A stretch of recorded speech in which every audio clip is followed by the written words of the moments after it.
I'd been blind to the changes in our relationship, thinking everything was just fine. My wife, Lucy, and I had been happily married for over 3 years, at least, that's what I thought. Her birthday gift to herself that year was a makeover, something I thought was just a simple treat.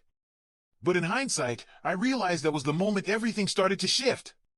Lucy always had three distinct makeup looks: the quick errand look, the office look that took 15 to 20 minutes, and the date/event look, which took a good 30 to 45 minutes. When we were dating, I only ever saw the date look, and I was mesmerized by it. She was stunning. Most days, she'd stick with the office look, only dressing up for dates or special events, and the weekends were typically for running errands. That was the pattern until it wasn't. One day, I started noticing that Lucy was wearing her date look more often, once a week, at least. Sometimes even when she went shopping on the weekend. I asked her about it one evening, and she shrugged it off, saying it was just a special occasion when they took clients out for lunch or had meetings. But the more I watched her, the more I sensed something was off. She'd get dressed up and then come home late, claiming it was because of a project she was working on. I decided to investigate. One afternoon, I took the car to get the oil changed, and on the way home, I stopped by the car wash. I decided to vacuum the car while I was there, and as I cleaned the trunk, I found a small bag shoved to the side. Inside were her toiletries, makeup, and some clothes. At first, I thought it was her gym bag, but then I noticed something that stopped me cold: a used, dirty lingerie set. My heart sank. I didn't say anything when I got home. I just carried on with my chores, trying to make sense of it all.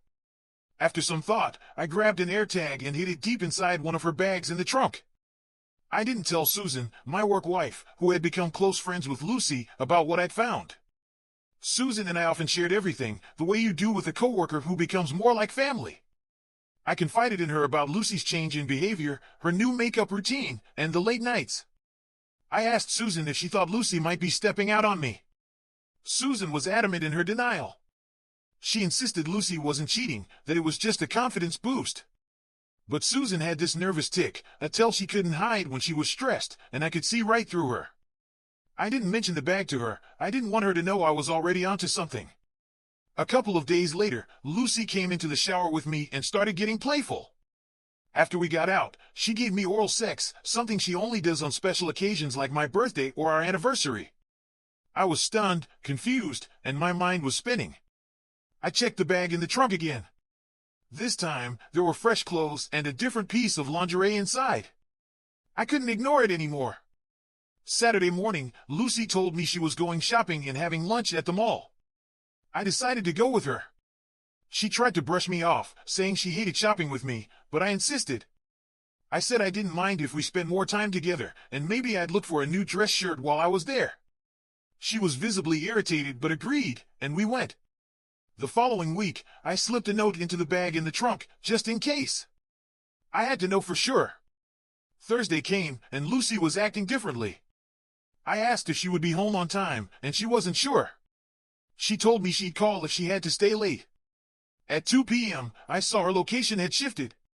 It wasn't headed home. I tried calling her, but it went straight to voicemail.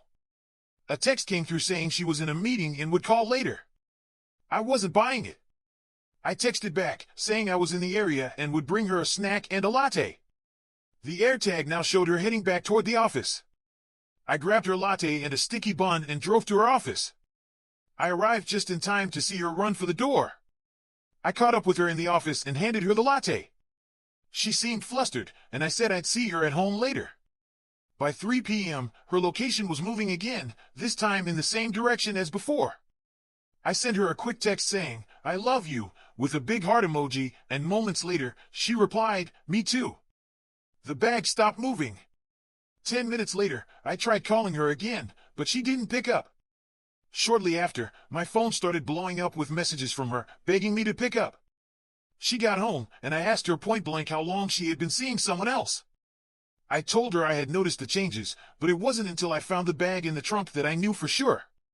I told her Susan was a bad liar. I explained that the divorce would be amicable, she could have her new lover, but I wouldn't stand in the way. She begged me to forgive her, to not go through with the divorce. I asked her for the whole truth. How long had she been cheating, and with whom? She hesitated, asking why it mattered. I told her I didn't want to accidentally shake the hand of the man who ruined my marriage. She finally admitted it was a coworker, and she told me his name. I made her call him. She handed me the phone, and I introduced myself. I said, "I know everything. You'd better confess to your wife before she finds out from me," and then I hung up. I told Lucy she needed to block him and cut all ties. She protested, saying she still had to work with him. I said there was no way this could work unless she did. I told her I was done talking. She needed to think about how she was going to fix this. I was calm, composed enough to record her confession on my phone, in case she tried to change her story later. The next morning, I left early and waited for my boss outside his office. I told him I couldn't work with Susan anymore for personal reasons. After talking to our boss, Susan confronted me in the hall. She demanded an explanation. I told her she'd lied to me about knowing what Lucy was up to, and I couldn't work with someone like that. She apologized and said she had told Lucy to end the affair before I found out. But I didn't buy it. I told her it didn't make it better. It was just another lie. The past few days have shattered me. It feels as though I've lost my best friend, and perhaps my marriage, all at once.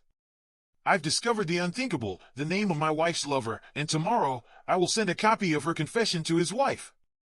I've also got an appointment with a lawyer to figure out what's next. My wife, Lucy, is still adamant that we can work through this, but she hasn't even begun to explain why it happened. And as I stand here, shell-shocked, I want to believe things can go back to normal, but it's hard to see a way forward. This morning, I sat down with the lawyer, and he gave me a list of do's and don'ts, along with a worksheet to fill out. We've scheduled a longer meeting for Friday, but he's already starting the paperwork. He cautioned me that telling the other wife about the affair might have consequences. I can't help but wonder if he's right. But even so, at work, things are moving quickly. My boss handed me a shortlist for Susan's replacement, someone I need to interview and choose as soon as possible. Meanwhile, Susan's emailed me an apology, asking to meet me for lunch to talk. She says she wants to make amends, but I can feel the weight of the rumors swirling around the office. Everyone's whispering about her being removed from my team, and it's unnerving how much ass-kissing has suddenly come my way. Before lunch, Lucy got called into HR, where she was placed on a performance improvement plan. I can only imagine how hard it must be for her. It seems her affair partner quit his job this morning, and in his exit interview, he threw Lucy under the bus, admitting to their affair during work hours. Now, she's terrified she'll lose her job, and I'm left to wonder, will this alter the terms of our divorce? My lawyer was right, it's all coming back to haunt me. In terms of handling this calmly, well, let's just say it's been an interesting week. I've dropped 7 pounds in the past few days, and nothing stays in my stomach for long. Sleep has become a distant memory, 3 hours here and there. Every time I get behind the wheel, my heart races with anxiety. I called my doctor, and he prescribed something to help me sleep, but he also wants to run tests tomorrow. One of those tests is an STD screening. Lucy and I are sleeping in separate rooms now, and while we're seeing a couples therapist on Monday, the word divorce hasn't been uttered yet. Speaking of transformations, it's almost laughable how Lucy's makeover ended up becoming the ultimate betrayal. Who knew that a simple change in her makeup routine could signal the collapse of our marriage? Apparently, makeup isn't just about enhancing beauty. Who knew it could be the ultimate litmus test for trust? If only there was a tutorial on how to mask infidelity. Maybe Lucy thought she could cover up her lies with a little eyeliner and a smoky eye.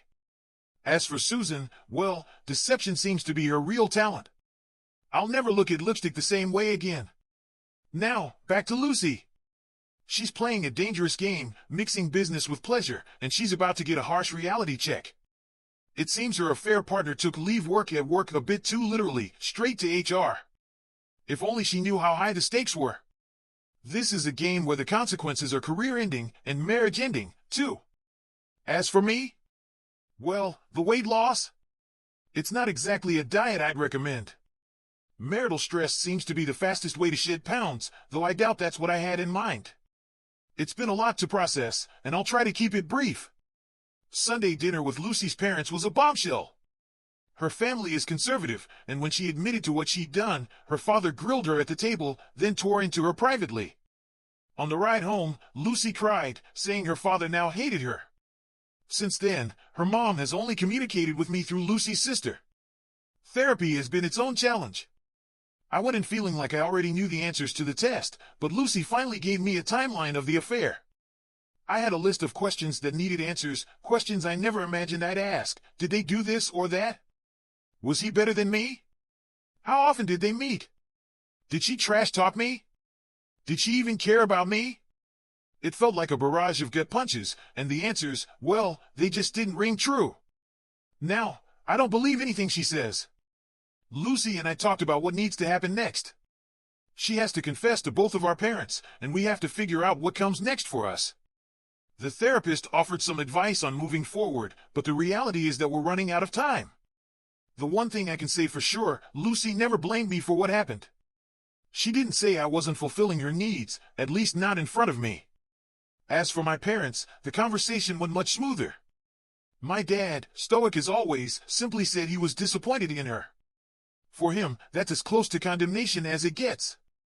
I've also told a few of our close friends, making sure to involve those who would spread the word. Lucy, on the other hand, has been bombarded with questions from her friends. She's even made some ludicrous offers, open marriages, hall passes, all sorts of things. I've made it clear to her, 2 wrongs don't make a right, and I wasn't the one seeking an open marriage. Tomorrow's D-Day. At 9 a.m., Lucy will be served with the divorce papers. Part of me is almost eager to see the look on her face when it happens. Why isn't that a service the process servers offer?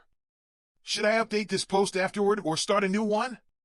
I guess I'll wait and see how the community reacts to the unfolding drama. Some advice from others has been helpful. Don't let her back into your bed until she's been tested, and get tested yourself. If you have kids, consider the next steps carefully. Some say I should cut my losses and move on.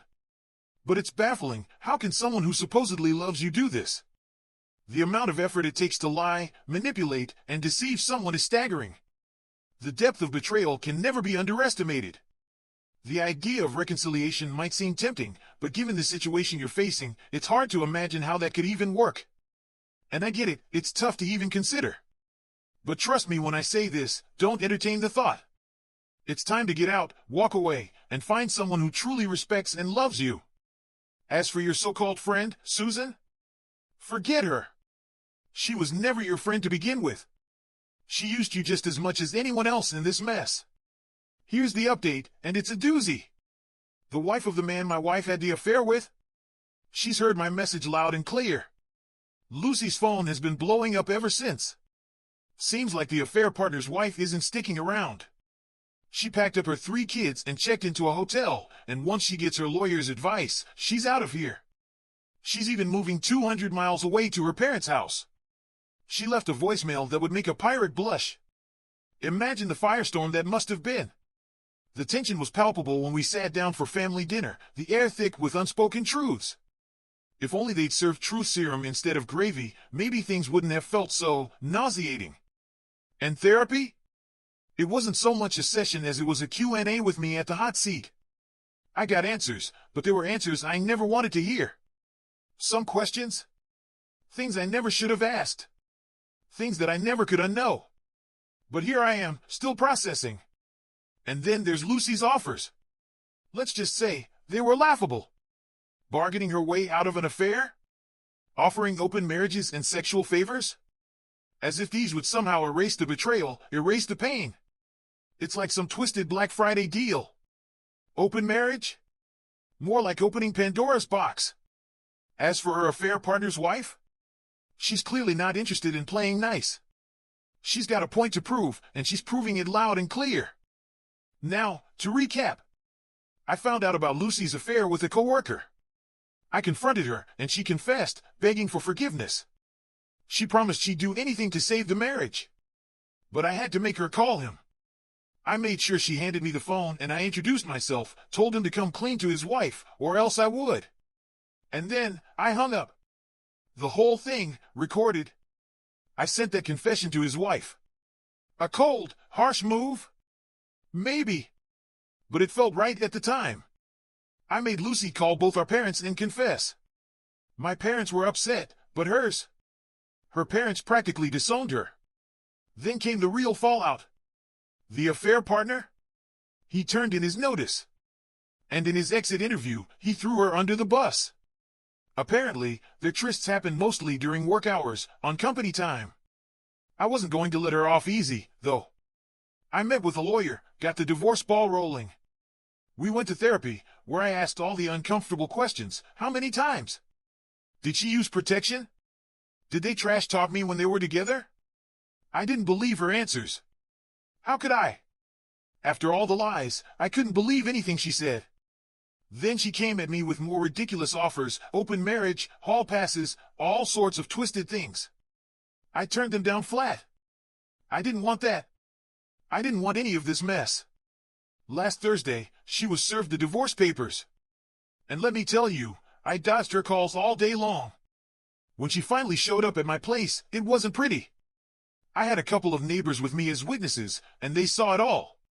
She threw a tantrum, throwing objects at me, yelling, screaming. The police came. When they arrived, she threw a glass at me, and that's when they stepped in. The officers gave me the option to press charges. I didn't. But they made sure she found somewhere else to stay that night. Her sister showed up, and together, they took her back to her apartment. That was Sunday. After hearing about the scene, my lawyer wasted no time in getting a restraining order. Lucy had a meltdown when she got it. Panic attack, breakdown, and an emergency room visit. She stayed there until Tuesday morning. Her sister came over again to pack the rest of her things, bringing the last of it to her place. I asked how Lucy was holding up, but her sister gave me nothing but attitude in return. Then Tuesday morning, Lucy's lawyer reached out to mine, and they've scheduled a meeting. I've also got an appointment with a therapist later this week, someone my lawyer recommended. It's been a hell of a ride, but I'm hanging in there. A sincere shout out to the people who've reached out privately to let me vent, offer support, or just offer some kind words. Now, the audience has some thoughts. One person chimes in with a bit of tough love. How is it that cheaters always seem to realize they love their partner only after they've ruined everything? Where was that love before the affair? Another voice chimes in, thanking me for handling things with as much grace as possible, even through this mess. They advise going no contact and letting the divorce go through without any more back and forth. One comment even pointed out the ridiculous tantrum Lucy threw, saying it felt like something straight out of Real Housewives, and the drama of a restraining order. Throwing glass? That's so last season. But hey, at least Lucy was creative with her breakdown tactic. Too bad it didn't work. In the end, I'm doing my best to handle it all like a pro, despite the pain. It's not easy, but it's necessary. And while I'd love to hear how others have caught their partners cheating, for now, this is my story. Thank you all for sticking with me through this journey. Be sure to like, subscribe, and hit that notification bell so you don't miss out on the next chapter. See you next time.